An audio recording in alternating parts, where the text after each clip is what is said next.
Hi friends, ఈరోజు మీకు వంకాయ పచ్చిశనగపప్పు కూర ఎలా చేయాలో చూపిస్తానండి. చాలా ఈజీగా చేసుకోవచ్చండి. ఈ విధంగా ట్రై చేయండి. ముందుగా ఒక గిన్నె తీసుకొని అందులో ఆయిల్ యాడ్ చేసుకోండి, 1 స్పూన్. తర్వాత పచ్చిశనగపప్పు, ఆవాలు, జీలకర్ర యాడ్ చేసుకోండి. చక్కగా ఫ్రై అవనివ్వండి.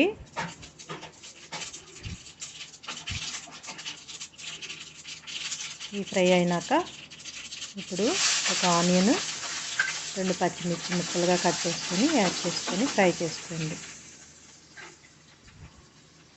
ఇప్పుడు కరివేపాకు కూడా యాడ్ చేసుకోవాలండి.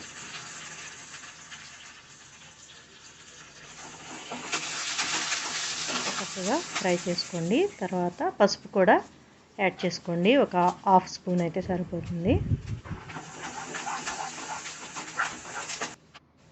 ఫ్రై అయినాక ఇప్పుడు వంకాయ ముక్కల్ని చిన్న చిన్న పీసెస్గా ఇలా కట్ చేసుకోండి. నేను పొడవు వంకాయలు తీసుకున్నానండి. ఇప్పుడు ఇందులో యాడ్ చేసేసుకోండి వంకాయలు కూడా. తర్వాత పచ్చిశనగపప్పు ఒక 2 అవర్స్ ముందు నానబెట్టి పెట్టుకోండి, త్వరగా ఉడికిపోతాయి. చక్కగా వాష్ చేసుకొని ఇప్పుడు అవి కూడా యాడ్ చేసుకోండి. ఇప్పుడు వెంటనే ఉప్పు కూడా యాడ్ చేసుకోండి సరిపడా. నేను ఇక్కడ కల్లుప్పు యాడ్ చేశానండి,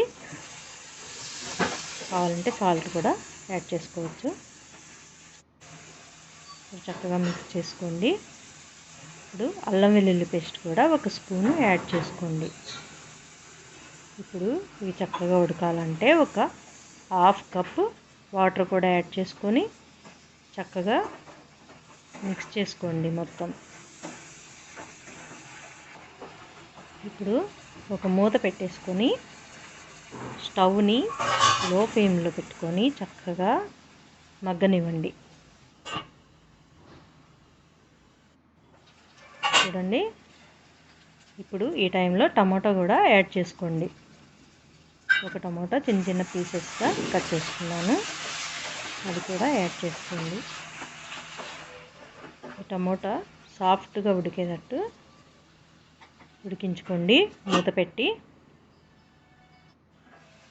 చూడండి, టమాటా కూడా ఉడికిపోయింది. ఇప్పుడు కారం కూడా యాడ్ చేసుకోండి, ఒక 2 స్పూన్స్.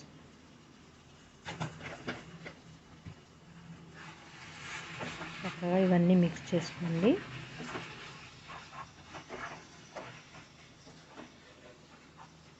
ఇప్పుడు ఒక 1 మినిట్ మూత పెట్టేసి ఉడకనివ్వండి. చూడండి, ఆయిల్ కూడా పైకి వచ్చింది, చక్కగా ఉడికిపోయినాయి. ఇప్పుడు ధనియాల పొడి కూడా 1 స్పూన్ యాడ్ చేసుకోండి.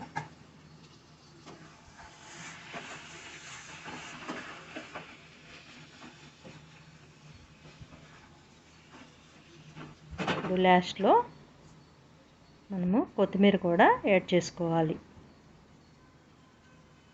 అయిపోయిందండి వంకాయ పచ్చెనపప్పు. చాలా సింపుల్గా ఇలా చేసుకొని చూడండి, చాలా చాలా టేస్ట్గా ఉంటుంది. ఈ కర్రీ మనకి వైట్ రైస్లో కానీ, చపాతీలో కానీ, పూరీలో కానీ చాలా చాలా టేస్ట్గా ఉంటుంది. తప్పకుండా ట్రై చేయండి. నచ్చిందా అండి? నచ్చితే ఒక లైక్ ఇవ్వండి. నా ఛానల్ని సబ్స్క్రైబ్ చేసుకోండి. ఓకేనా ఫ్రెండ్స్? బాయ్.